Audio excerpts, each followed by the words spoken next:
A very good day to you wherever you are in the world, tuning in to this new podcast series, 5 Things You Need to Know. I'm 𝗕𝗿𝗄𝗃. I'm 26 years here in Indonesia. I've completed 16 years leading the British Chamber of Commerce.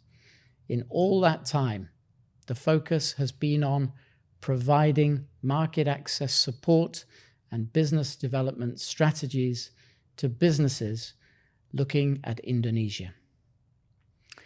One thing that I would like to say, my only lecture point to you, is if Indonesia is not on your radar, it must be because you've already researched it and you've already ruled it out.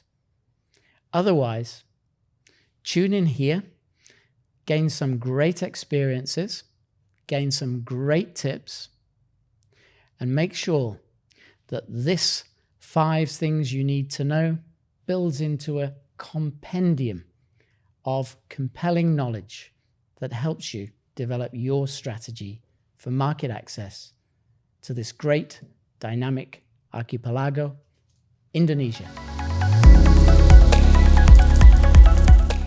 It's a real privilege for me to introduce you to 𝗕𝗿𝗶𝘁𝗶𝘀. Joel is the founder and director of Juicebox. His particular expertise is on brand strategy and digital strategy. As you will be aware that the whole context of these podcasts, Joel, are about trying to extract 5 things that our listeners need to know about Indonesia and their business plans and strategies towards Indonesia. I think with that in mind, perhaps we should do a little bit of scene setting. Of course. In which case, probably it's best for you to just tell us a little bit about Juicebox, how it started, what its strengths are, and why we're here in Bali. Well, first of all, thanks for having me on the podcast. Look, our story is a pretty organic one.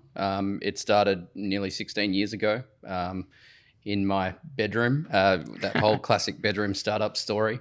Our timing was really, I think, a big part of our success in terms of when we founded the business. It was the start of the smartphone, the social media revolution. We very much rode the wave of that for the next sort of decade, if you will. All the while, growing up from being a young adult into and a young professional into maturing along the way and really understanding what business is and what value we were delivering. So we started building websites in sort of 2008. We got better and better at this to the point where we became almost probably the best in our local market, and had the awards to prove that along the way.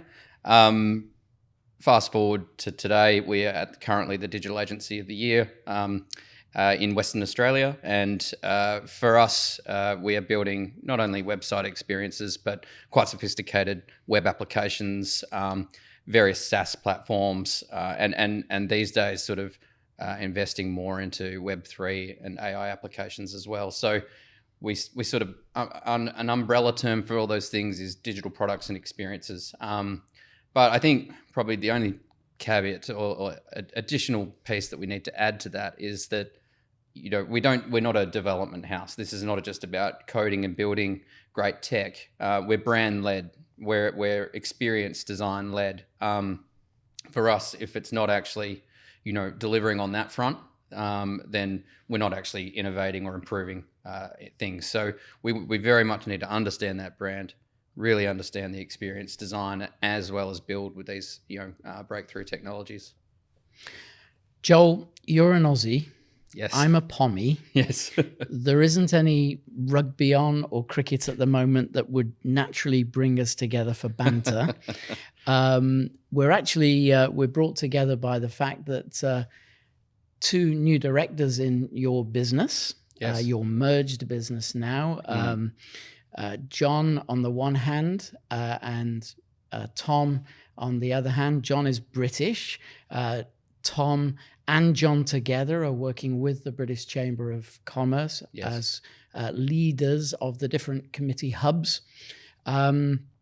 But how did you connect with those two? Because I think that sort of speaks to why we're here in Bali. Absolutely. Yeah, it was again a pretty organic story, and when I say organic, not by design, but a bit of a chance encounter, maybe serendipitous. But Tom actually reached out to us. I think there was a digital agency or some sort of agency for sale, and he picked up the phone and asked, "Are you for sale?" And we said, "No. Why would you even ask that?" And that was where the relationship started. And I think at the time, Tom and John were looking for an Australian-based agency to potentially acquire and have that sort of generate business in Australia that would feed back up into the Indonesian business that they'd established. We found that quite interesting in the very surface level conversation that we had. And Chris, who is our managing director and my business partner, he continued that conversation. He was quite interested by the fact that they were exploring this as a potential business model. We started to deliver a few projects together. We would start to design and concept in Australia and then have the Indonesian team build. And so it was an outsourced model for us. But over time, and certainly as COVID had hit, Island Media had basically run out of clients. The business here had stopped. It's obviously very tourism and hospitality orientated here in Bali, and we became a bit of a lifeline and started to produce. Well, they were producing a lot of our work. It was a fantastic experience because it brought our teams closer together. We integrated more deeply than ever before. And so, fast forward to now, people go, "Oh, why did you merge? Why did you do this business deal? Why did you come to Indonesia?" We've already been on a 3-4 year journey. It in its infancy started before COVID, but COVID accelerated that integration to the point where we are working together, and we sort of saw it almost dangerous not to be one entity at that point. And so last year we decided to make it official. Great. There are a couple of things you mentioned there, and the first one is that you weren't for sale. It just goes to show that there's always, if the terms are right, there's always a willing buyer and a willing seller, and you found the terms. And I guess the other interesting thing is during COVID, I was wondering whether we could actually have a conversation without mentioning COVID, but we can't. Sorry. No problem. During COVID, yes, Bali is something like 80-85% dependent directly or indirectly on the hospitality sector. So I really get the fact that the island business would have been struggling, and you would have been important to their survival at the time and probably forward look to sustainability. But then they became your forward look to business development and growth, regional growth. Could you just talk to me a little bit more about that aspect? Yeah, and look, genuinely, I think that was the surprise for me, because Chris, my business partner, was certainly driving, I guess, that first part of the relationship. But as soon as my eyes were opened to the possibilities of looking northward from Perth, rather than looking eastward towards the larger capital cities, Melbourne and Sydney, in Australia, all of a sudden our focus into the Southeast Asian region, obviously headlines being fastest growing region on the planet, and obviously huge populations and rising countries, and I don't need to probably rattle off all those sound bites, but we were excited about that. I'm not sure if the people watching this or listening to this have been to Western Australia, but we certainly consider ourselves sometimes our own little country away from the rest of Australia on some of occasions. And I think the time zone also, looking northward and having Indonesia, having the likes of Singapore all on our time zone, it made complete sense for us to potentially look northward. Indonesia represents a huge opportunity that I didn't quite consider until probably the last 24 months. And I think with respect to where we are in Western Australia, we're a big resource and energy hub. I think we call ourselves or think of ourselves as the Silicon Valley of mining. A lot of the technologies, a lot of the businesses that are based in Western Australia in that sector are quite literally world leading. The technologies are even being exported and the knowledge sharing back to NASA to take to the moon and onto Mars. The remote mining operations that happen in the Pilbara region are comparable with that we are going to need to take to Mars if we are to actually colonize Mars at some point. So we are world class on many fronts, but we're also very isolated. And I think looking at what's happening in Indonesia and looking at not only the country rising as a superpower and an economy, it's also got an immense natural resource here as well. And when we move into thematics around decarbonisation and electrification of the global economies, we've got critical minerals that we're going to need. Indonesia can supply this, but they've also can obviously bring in the labour component to build a manufacturing base here. So not just pulling those minerals out of the ground and shipping them off, but potentially producing batteries. And I think there are plans from the government to make Indonesia a battery manufacturing superpower, something which the Australian government and leadership are very aware of and have also set up deals to provide lithium into those contracts.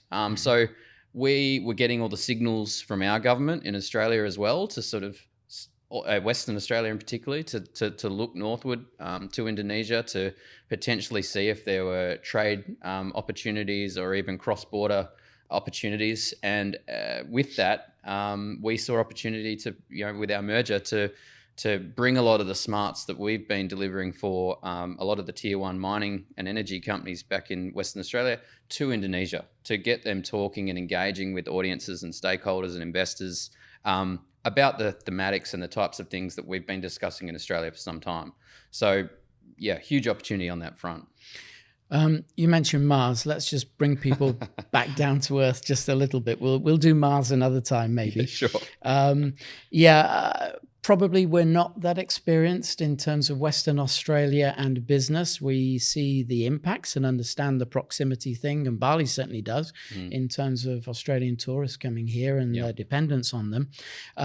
So get the logic and get the sense there from a BritCham point of view and somebody who has been providing market access support and helping businesses with business development strategies coming into Indonesia. I can say that the technology, the digital sector, the media sector, the marketing sector has been, for the large part, guilty of a little bit of arrogance. They think they've got a bit of a brand name in whichever country they're in, and they can simply turn up in this in this place of, as you say, we won't go into the stats. They are very, very compelling, and many of them don't make it, and they wonder why not. And then they revert to looking at the collaborative approach. But you've taken the collaborative approach, yes. And without me feeding you with anything here, I guess what you've done is circumvented a long period of time where you would have been gaining experience of the market, acquiring contracts that perhaps in a highly competitive environment, and without ever having really the knowledge of just how business works in Indonesia. Question. Yes. Would you have come here on your own? No, would be the short answer. I think, look, you can look at a market opportunity and of course be excited by it. But the reality of entering a new market is not something that you should take lightly. I think we did it because we had a trusted new business partners. That merger and the fact that the guys have been on the ground for 10 plus years now really gave us that shortcut in.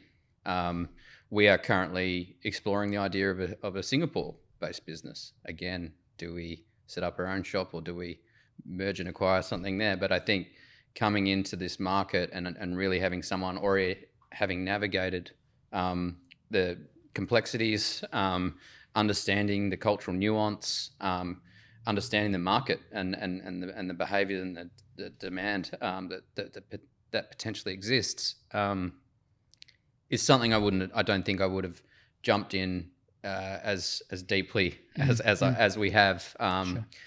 I think saying all that, there's still been a massive period of learning. Thankfully I just haven't had to be bogged down in some of the stuff that you potentially don't get excited about. So I'm talking about compliance and regulation and all the things that you absolutely have to do, and be respectful of, obviously, the country's processes and systems. But from our perspective, we can come in, not have to worry about that, knowing that we've got a partner that's already been, and established everything and is fully compliant, and we can look forward and go, okay, where else do we grow in this market? And one of the most exciting parts for us is bringing new capability into the Indonesian market, and exploring whether brands and organizations here are actually seeking some of the parts of our offering, or whether we need to educate and bring more people along for the ride on those types of things. And I think that's a perfect segue actually into your areas of historical expertise and your personal expertise in terms of brand strategist. And that question you raise as to whether the market needs to be educated. Let's be very, very frank. Indonesia has huge challenges in relation to how it is going to energy transition, how it is going to tackle its commitments in terms of net zero and decarbonization generally. The country has no reason whatsoever to be ashamed of the fact that, its assets are in natural resources, and it has been so heavily committed to the fossil fuels. Not just Indonesia, it's just perhaps more exaggerated here. But things are changing globally. You have the experience of a Western country that might be sat east of Indonesia, but still with that Western outlook in terms of what consumers expect, and how governments are driven. How would you plan to begin this educative process? Because, personally, that's what I think the challenge will be for you guys. And I'm sure you're going to get there and you're going to win it. But there will need to be patience. There will need to be a strategy around that education to show that you are an organization that can actually help them get into that better place for their brands in the context of, as we mentioned, decarbonization, the pace of energy transition, moving them from accusations of whitewashing and other washing, and so on. So how might you begin that? Yeah, pretty big question and lots to unpack there. I think, let me say this. In Western Australia, we are, if you are not employed directly by the energy or resources sector, you're one, maybe two steps removed, right? And so, yes, we are a Western country, if you want to label it that. But I think the mindset certainly is that energy and resources is critical. It's a critical part of the global economy, and we play a critical role. In fact, a lot of products and services and utilities just wouldn't occur if the Western Australian economy didn't exist. The narrative that we have back home is we need to transition. We absolutely need to be part of the global commitments, and we want to be responsible to the next generations. We need to be held accountable, and for the future generations. And I think Indonesia just needs to recognize its place in the global stage, like on the global stage. And, that's, yes, looking after its own citizens, making sure that all the opportunities are provided to Indonesians, and building their economy to what they need it to be and want it to be, but equally having a responsible global citizen role. And I think, that's where the complexities exist, is getting that balance right, knowing where you're playing on the global stage and what role you're having on that global stage, whilst balancing that with lifting and rising, increasing the opportunities for your own people. And now, obviously, Indonesia has huge population, but an amazing opportunity with, the average age, I think it's something like 32, which is relatively young compared to many other nations on the planet, incredibly technologically savvy, and incredibly, the new generations are increasingly educated. So you've got all this opportunity to potentially transform from within, and seize the moment, if you will, to move into new industries, to innovate and shift the way that certain things are thought about. So how do we play a role in all that? I think we can, we've seen some pretty dramatic shifts in the way some of the companies, the energy companies, the mining companies back home are talking about what they do and how they play a critical role in the transition process. I think there's some lessons to bring to the Indonesian market with respect to that. I think communications just in general probably needs to be improved here in Indonesia. I think there's some lessons to potentially bring into the market here. I'm talking about things like transparency, and reporting and governance on those things. I'm not just talking about policy settings and getting deep on sort of government regulation. I'm talking about relationships that brands and companies have with customers. This, I think, where Indonesia can have some quick wins is really for brands and companies to have deeper, more meaningful relationships with their customers, less transactional, and more meaningful.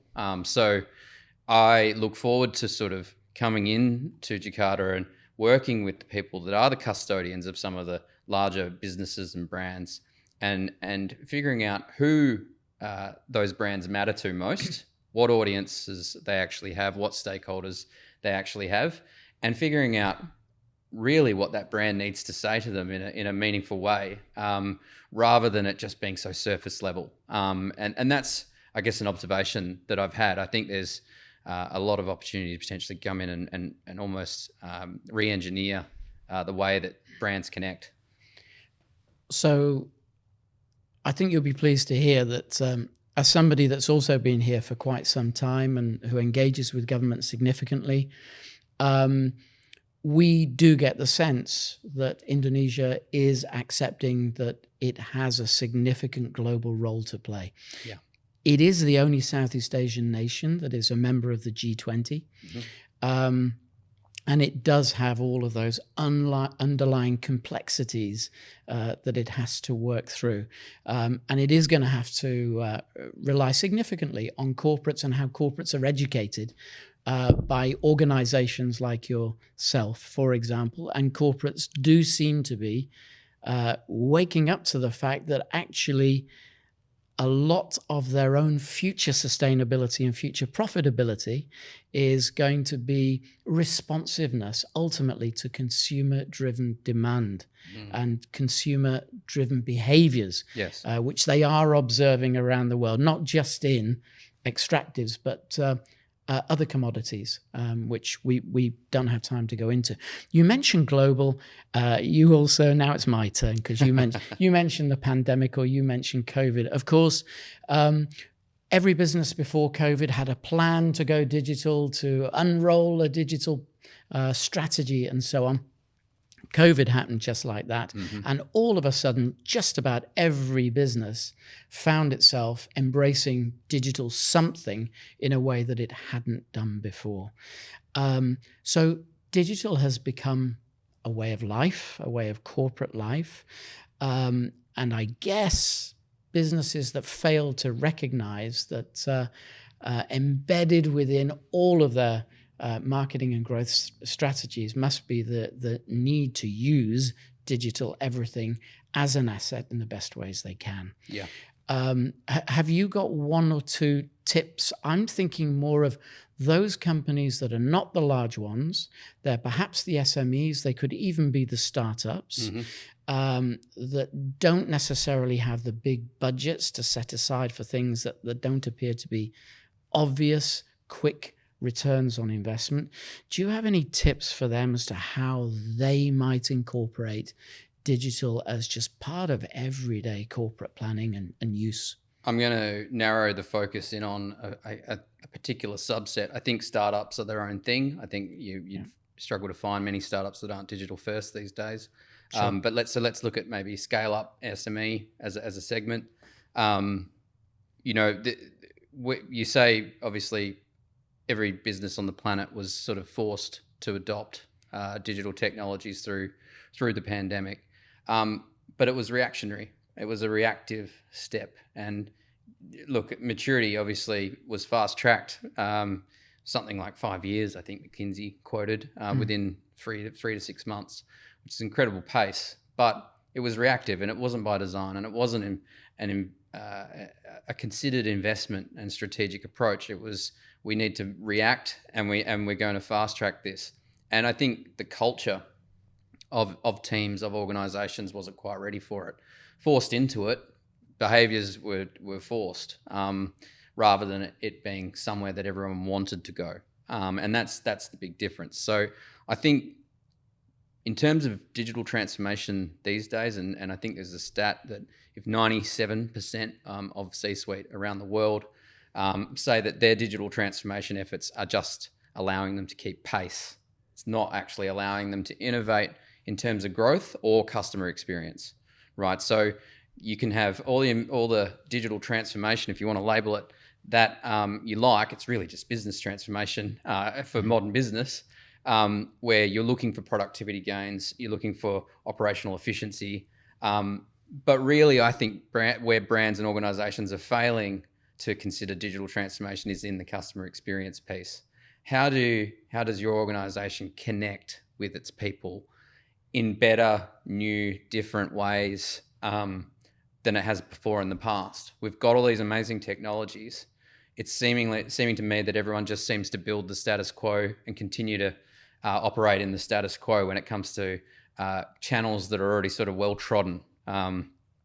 I think there's a real opportunity for brands to break the mold and to potentially stretch their categories and maybe even disrupt their own category with the use of digital technology through the lens of customer experience. So for me, the opportunity lies in, yes, digital transformation being the umbrella thematic that all businesses on the planet are looking at right now. But if you look at it through the lens of customer experience, how are you going to use digital technology to reimagine the way that we connect with our customers? That's the part that I think needs to be unlocked. And that is not just about communicating with those customers. It's potentially about redesigning the product and services that these organizations offer. If you engaging with your customers and your target market this way now, well, how do we potentially build that from the ground up in a new digital first reality?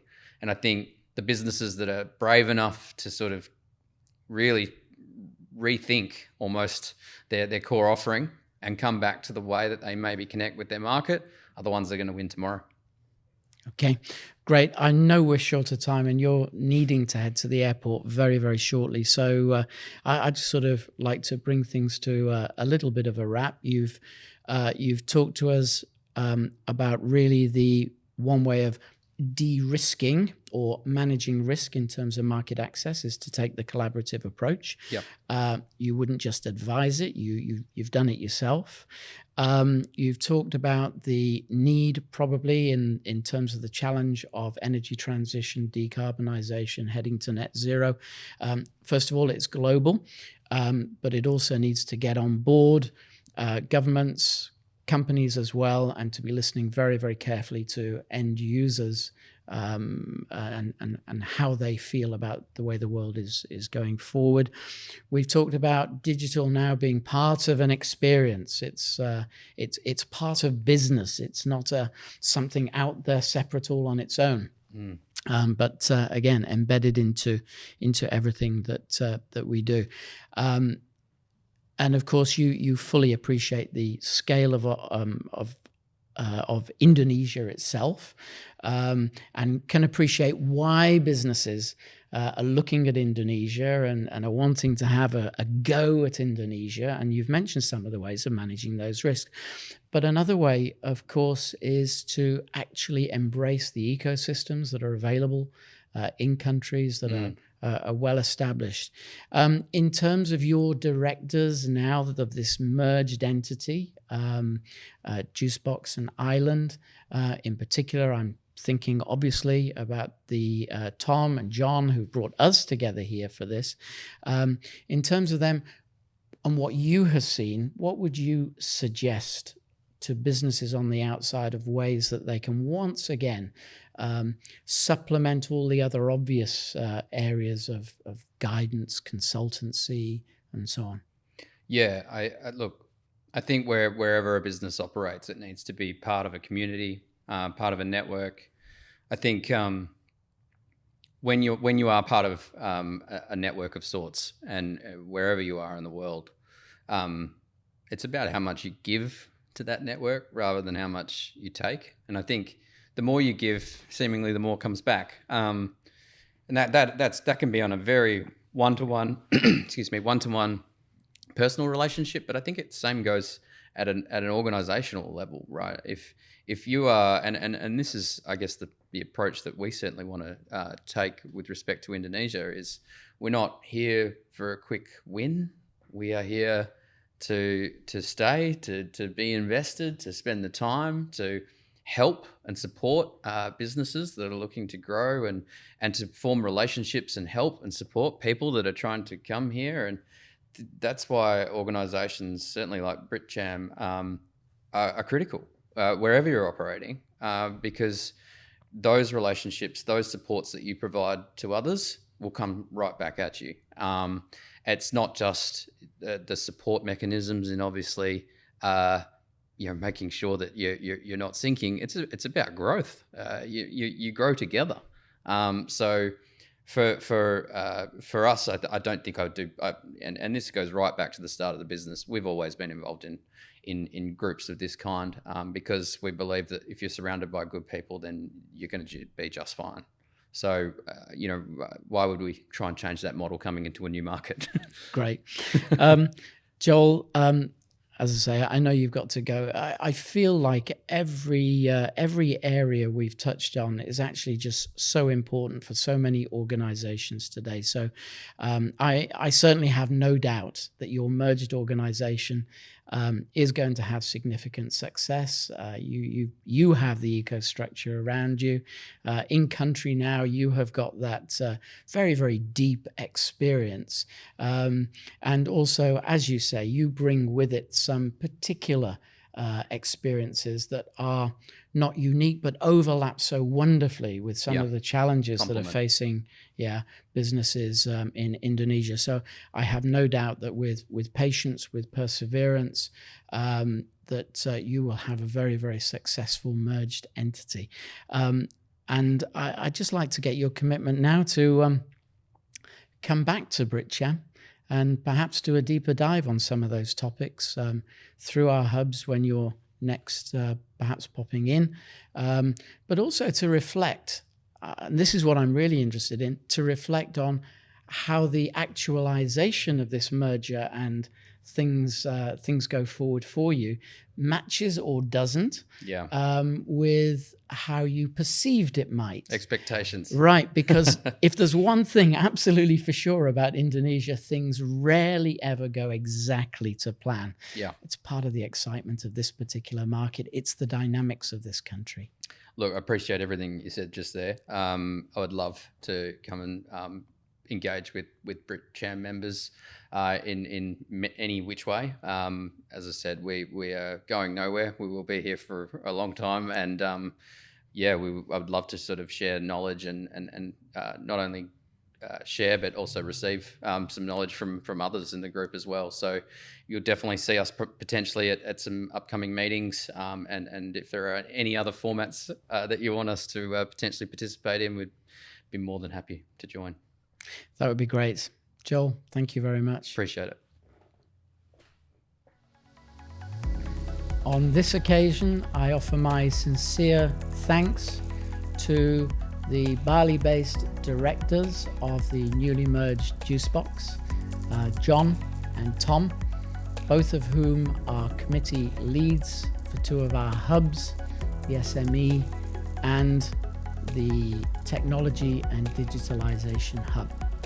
Without their assistance, we could not have made this particular podcast episode.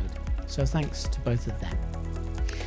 This particular series is brought to you in partnership with the British Chamber of Commerce in Indonesia, BritCham. If you as a member of the audience would like your messages, your products, your services to reach the audience of this podcast series, and you'd like information on partnerships, then please touch base with me directly. Otherwise, if you found these 5 things you need to know useful to you, do go ahead and share with colleagues, associates, and friends. Above all, please follow us.